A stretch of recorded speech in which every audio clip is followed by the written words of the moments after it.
الحمد للہ وحدہ لا شریک لہ والصلاة والسلام علی من لا نبی بعد۔ پارہ نمبر 5۔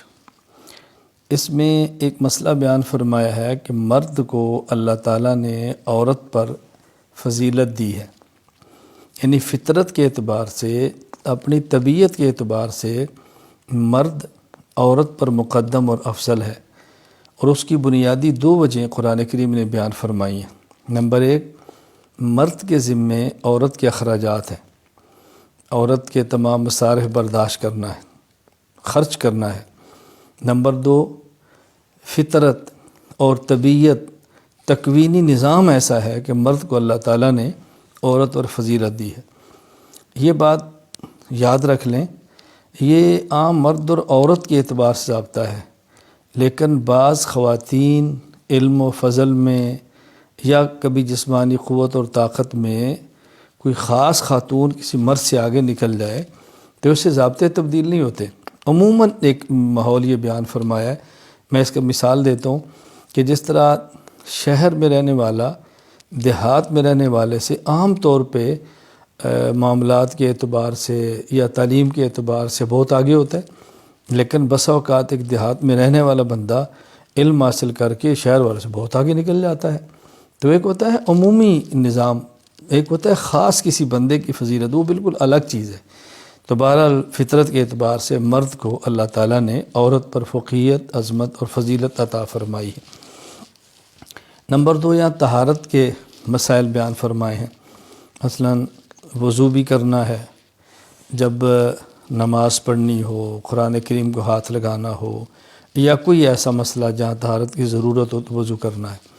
اور بعض حالات ایسے ہیں کہ جہاں پر غسل کرنا فرض ہوتا ہے، آدمی کو احتلام ہو جائے، اپنی اہلیہ کے پاس جائے تو غسل جنابت جسے کہتے ہیں، عورت حیض نفاس سے پاک ہو تو ان حالت میں غسل بھی کرنا ہوتا ہے۔ تو طہارت کے مسائل بھی اس پارے کے اندر بیان فرمائے ہیں۔ اور ایک اہم بات اللہ تعالیٰ نے پوری زندگی میں شریعت پر عمل کرنے کے حوالے سے یہ بات ارشاد فرمائی ہے۔ نمبر 1، اللہ کی اطاعت کرو، اللہ تعالیٰ کی بات مانو، اور پھر اس کے رسول کی بات مانو، اور پھر فقہا کی بات مانو۔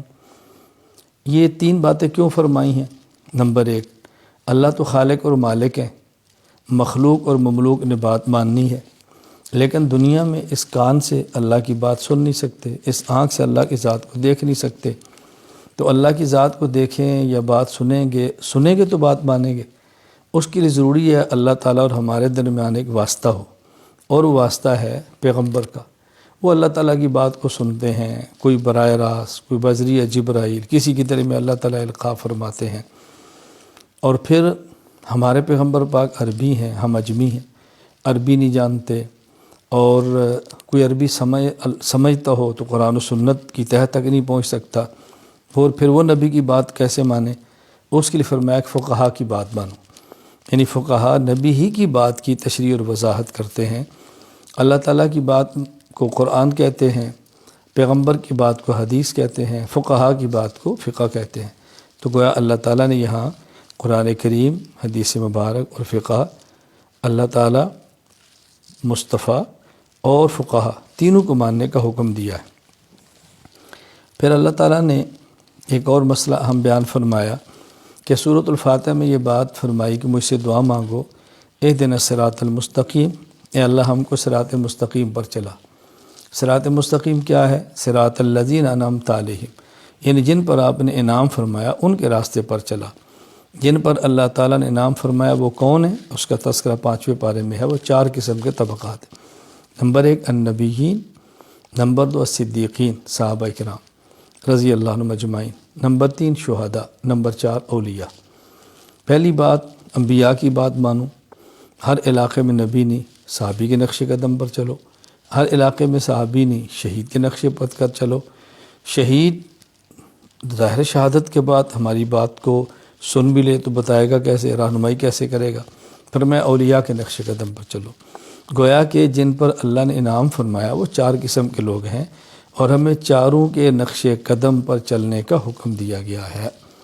لہذا نبی کے راستے پر بھی چلنا ہے، صحابہ کو بھی تھامنا ہے، شہداء سے بھی قریب رہنا ہے، اور اولیاء امت کو ہرگز نہیں چھوڑنا۔ ہم نے ان چاروں کی اتباع کرنی ہے، نقش قدم پر چلنا ہے۔ پھر اس صورت میں اللہ تعالیٰ نے قتل کے احکام بیان فرمائے۔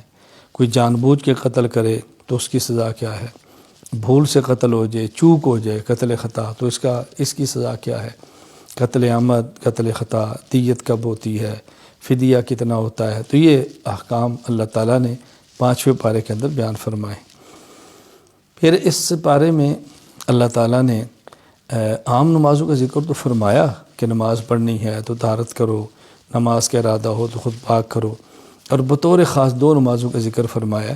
ایک نماز ہے صلاۃ الخوف، جب میدان جنگ میں ہوں، خوف سوار ہو، یعنی سارے نماز پڑھتے ہیں، دشمن یکبر حملہ نہ کر دے، تو وہاں کیسے نماز پڑھنی، اسے کہتے ہیں صلاۃ الخوف۔ اور پھر نمازوں میں سے بطور خاص والصلاۃ الوسطیٰ، عصر کی نماز کا ذکر فرمایا، کیونکہ یہ کاروبار کا وقت ہے، مشغولیت کا وقت ہے۔ عموماً اس وقت میں ذرا مسجد کی طرف جانا ایک تاجر کے لیے مشکل ہو جاتا ہے، تو یہاں پر بطور خاص عصر کی نماز کا ذکر بھی فرمایا۔ اور اللہ تعالیٰ نے پھر منافقین کی حالت بیان فرمائی ہے کہ منافقین نہ ادھر کے ہوتے ہیں نہ ادھر کے ہوتے ہیں، درمیانے بیچارے پھنسے پڑے ہوتے ہیں، کہیں دین میں فائدہ دیکھا تو ادھر لپک گئے، کہیں دنیا دار فائدہ دیکھا تو ادھر چلے گئے، اللہ کے نبی کی بات ماننے میں دنیا کی غرض دیکھی تو وہاں دوڑ گئے، اور جب وہاں دنیا کا نقصان نظر آیا تو ان کو چھوڑ گئے۔ یہ منافقین کی حالت ہے، مذبذبین بین ذالک لا الہ الا ولا الہ الا۔ تو ہمیں ایسا نہیں ہونا چاہیے، مسلمان کو پکا ایک موقع پر رہنا چاہیے۔ نفع نقصان کا مالک اللہ ہے، دنیا میں کبھی بظاہر نفع بھی ہوتا ہے، کبھی بظاہر نقصان بھی ہوتا ہے، اصل نفع نقصان آخرت کا ہے۔